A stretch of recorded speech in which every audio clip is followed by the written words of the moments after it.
up. How was your nap? Nap. I don't remember laying down. Well, you've been asleep for hours. I have? You were locked in your workshop all day, and then you just came up here and passed out.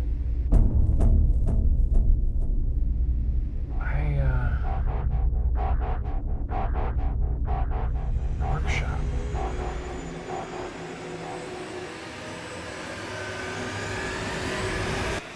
Hide.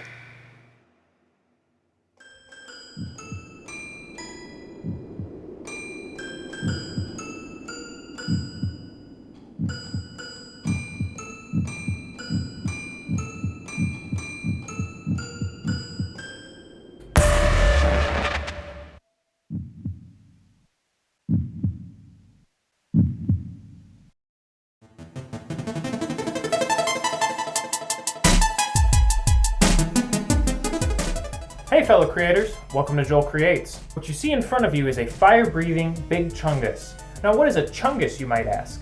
Well, many would consider a chungus to be a dead meme.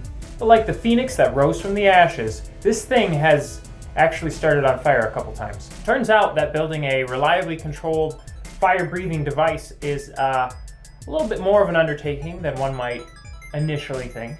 Here's the remote control for the chungus. When I hit one switch, I have some laser eyes that turn on. These are just laser pointers that give it that sort of Terminator Predator look. When I hit this next switch, what will happen is the clear area surrounding the laser eyes will actually light up red. A spark igniter will start sparking, then we will get a blast of fire. Let's step back and watch. Pretty cool, huh? Let's take a little look at how this actually works. This isn't really a do-it-yourself video because I wouldn't recommend that anybody do this themselves, but I did it, so let me just show you a little bit about how I did it. Here we have one of those automatic air freshener dispensers. I've bypassed its controller, and I've got it wired directly to a power supply that's plugged in here. This power supply is jumpered off of the AC input for this 12-volt power supply, and those are both controlled by this AC relay. When the 12-volt power supply turns on, it sends power to this relay. This relay is just a regular 5-pole 12-volt relay. I have it wired up to oscillate using a capacitor. There's a cool video that I watched that kind of explained how to do that, and I can link that for you if you're really interested. So what that does is it quickly triggers the power on and off, which is that sound that you hear when it turns on, and it gets sent to this ignition coil. This is just like a tractor ignition coil, basically. Power goes to the main coil through these contacts. That creates a magnetic field, which generates a voltage inside another coil, and that voltage is much higher. That voltage gets sent out through these two wires. With the power disconnected for the dispenser, when we activate this, so the lights turn on, and the spark starts generating.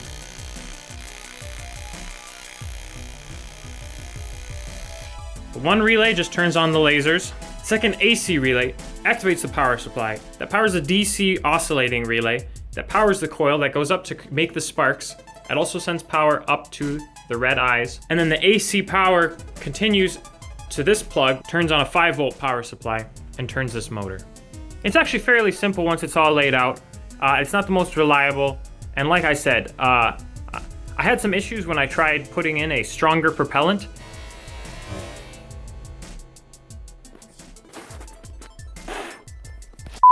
Where it actually did start on fire. And thankfully I did that outside because I knew that it was much more dangerous than working with just this. If you do ever undertake something like this, which I do not recommend because it's incredibly dangerous, the canister could blow up, things could start on fire, I could lose my eyesight, I could inhale it, I could shock myself terribly with the coil.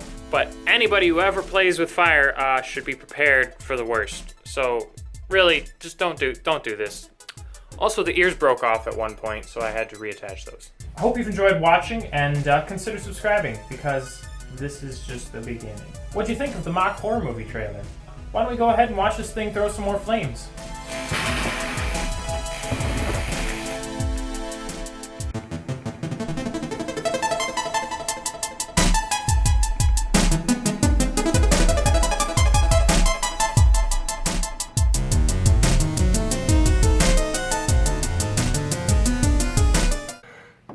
Oh good, you're awake.